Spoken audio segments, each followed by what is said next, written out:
Hello hi everyone, welcome back to A1 mobiles చిత్తూ.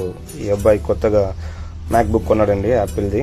దీనికి skin చేయించుకుందామని మన షాప్కి వచ్చాడు. బట్ నేనైతే చెప్పాను అబ్బాయికి, బ్రదర్ వద్దు, స్కిన్స్ రొటీన్గా ఉంటుంది, నువ్వు డిఫరెంట్గా మనం పీపీఎఫ్ చేద్దాం చూడు, పీపీఎఫ్ ఎక్సలెంట్గా ఉంటుంది సజెస్ట్ చేశాను.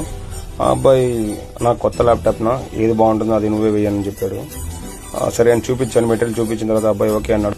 ఈ పీపీఎఫ్ అంటే ఏం లేదండి, కొత్తగా ఏం కాదు. మనకు మామూలుగా 2 వీలర్స్ కానీ 4 వీలర్స్ కానీ వెహికల్స్కి వేసినట్టుగానే ఇది కూడా ట్రాన్స్పరెంట్తో క్లియర్ మెటీరియల్ అనమాట. మనం వేసిన తర్వాత ఒకసారిగా ఎక్సలెంట్ లుక్ వస్తుంది, బాగా తలతలని మెరుస్తూ ఉంటుంది చూసేదానికి కూడా. చూడండి ఎట్లుందో ఒకసారి వేసిన తర్వాత ఫినిషింగ్ అవుట్పుట్ ఎక్సలెంట్గా వచ్చింది. కస్టమర్ కూడా ఫుల్ హ్యాపీ. అబ్బాయి కూడా ఫస్ట్లో భయపడుతూ ఉన్నాడు, ఆ తర్వాత ఇది అవుట్పుట్ చూసిన తర్వాత చాలా హ్యాపీ.